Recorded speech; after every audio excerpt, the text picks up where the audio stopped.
Oi, gente, como é que vocês estão? Sejam todos bem-vindos para mais uma aula de Ciência dos Materiais, aqui no Explica Professor. A aula de hoje a gente vai continuar a nossa parte de aumento de resistência dos materiais, mas hoje a gente vai ver o aumento de resistência por solução sólida. Vamos lá, então?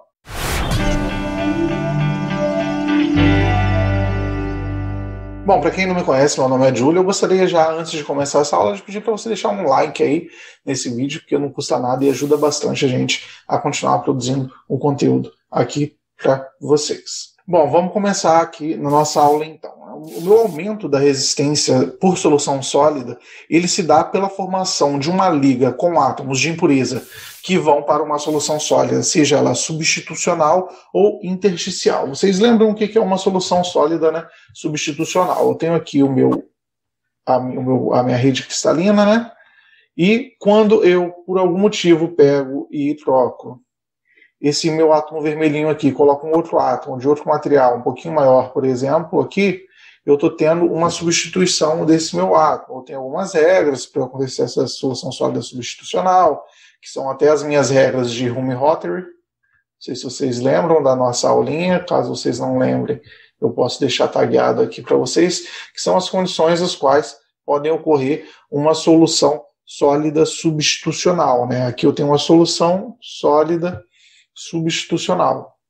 E a minha outra forma de aumento de resistência é pela minha solução sólida intersticial. Vamos lá, para a gente ver como que dá essa minha solução sólida. A solução sólida intersticial é quando eu tenho um átomozinho pequenininho que ele entra aqui dentro da minha estrutura. Ele ocupa aqui os meus sítios octaédricos e tetraédricos do meu material, né? Lembrando que aqui ainda a minha solução sólida substitucional, ela pode ser um átomo tanto maior que o meu átomo hospedeiro, quanto um átomo menor. Isso vai só influenciar em qual tipo de campo de tensão que eu vou ter ali na minha microestrutura.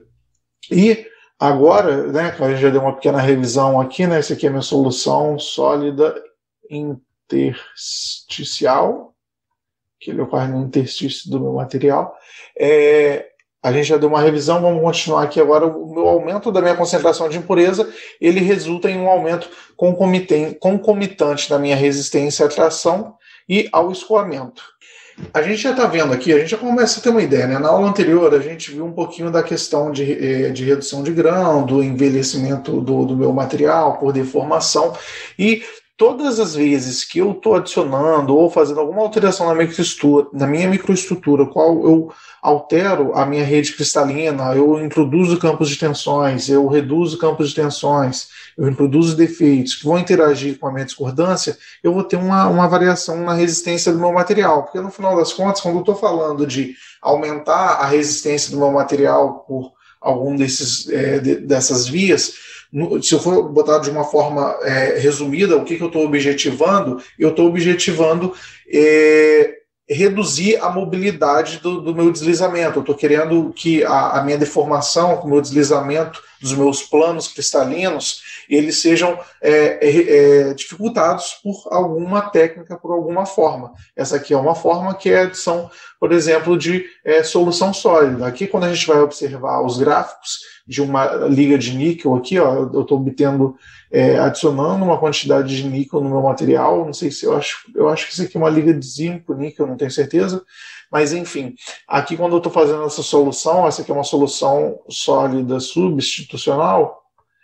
Quando eu estou aqui, por exemplo, com 10% de níquel, a minha tensão máxima aqui, né, que é a minha tensile strength, a minha tensão de resistência, na verdade aqui próximo de 12, ela já está em 300 MPa. Aí eu vou adicionando mais níquel, quando eu chego aqui em 400 MPa, eu já atingi aproximadamente 40%. Obviamente não são todos os metais que eles vão fazer uma solução sólida substitucional, a gente ainda vai assistir isso quando a gente estiver vendo a parte de diagrama de fase, mas para quando ocorrer esse fenômeno e esse fenômeno eu puder adicionar uma grande quantidade de outro metal para fazer uma solução sólida e fazer uma mistura ali, uma solubilidade total, eu consigo ter esse tipo de relação. Aqui, ó, tanto a minha tensão de resistência quanto a minha tensão de escoamento, elas estão aumentando, a minha tensão de escoamento também está aumentando à medida que eu aumento a minha quantidade de níquel. E o meu alongamento aqui, o meu elongation, a minha deformação, no final das contas, a minha dutilidade ela vai reduzir. Porque normalmente eu tenho essa relação mesmo. Se eu estou aumentando aqui a minha tensão, eu vou reduzir a minha dutilidade. Por quê? Faz todo sentido. Porque se a minha ideia para aumentar a resistência do meu material é reduzir a mobilidade da minha deformação, do meu deslizamento dos meus planos, o que é o deslizamento dos meus planos? A deformação do meu material. Se eu estou reduzindo essa mobilidade, logo a minha ductilidade ela vai ser afetada. Bom, vamos olhar um pouquinho agora, a parte mais de campo de tensão. Né? Um átomo de impureza, quando ele é menor que um átomo hospedeiro, aqui eu estou falando de uma solução sólida substitucional. Quando ele é menor que o meu átomo hospedeiro, ele exerce deformações trativas da minha rede circundante. Por quê? Porque aqui eu deveria ter um átomo um pouco grande ali, né? De um tamanho específico. E aquele átomo ele ocupa aquele espaço ali. Se eu tiro aquele átomo grande e coloco um átomo pequenininho, todos aqueles que estavam ali, eles vão tentar se acomodar ali para ocupar aquele espaço de uma forma mais ou menos justaposta. E quando eu faço isso, então, de certa forma, eu estou tendo uma movimentação nesse sentido aqui, ó. A ponto de que a movimentação desses átomos, para ficar justaposto aqui, eu vou acabar gerando um campo de tensão aqui no entorno dessa solução sólida substitucional, que ela é trativa.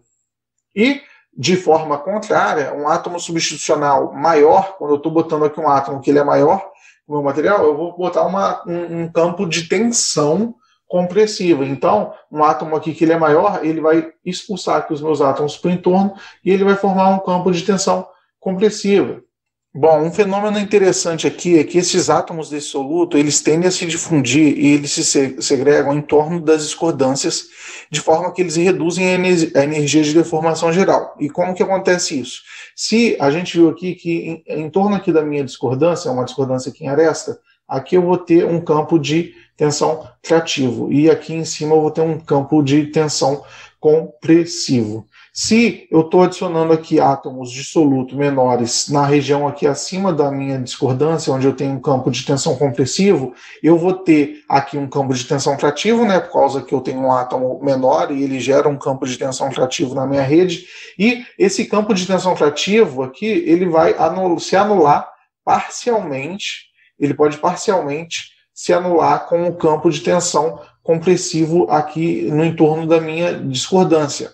E exatamente esse anulamento que ele reduz a energia de deformação geral. O mesmo fenômeno ocorre aqui no contrário. Aqui embaixo aqui do meu embaixo aqui da minha linha de discordância eu tenho um campo de tensão trativo. E quando eu tenho aqui uma solução sólida substitucional que gera tensões compressivas nessa região, ela vai se anular também parcialmente com essa tensão trativa que tinha aqui e vai reduzir a energia de deformação daquela interação da minha discordância com a minha solução sólida substitucional. Bom, de uma forma geral, a resistência ao escorregamento ele é maior quando eu tenho átomos de impureza presente, porque a minha deformação geral da minha rede ela deve aumentar. Além disso, essas mesmas interações da minha tensão de rede, elas existem entre os átomos de impureza e as discordâncias em movimento durante a deformação plástica. Então, durante a deformação plástica, essas impurezas elas podem servir como barreiras, por exemplo, para um movimento de discordância.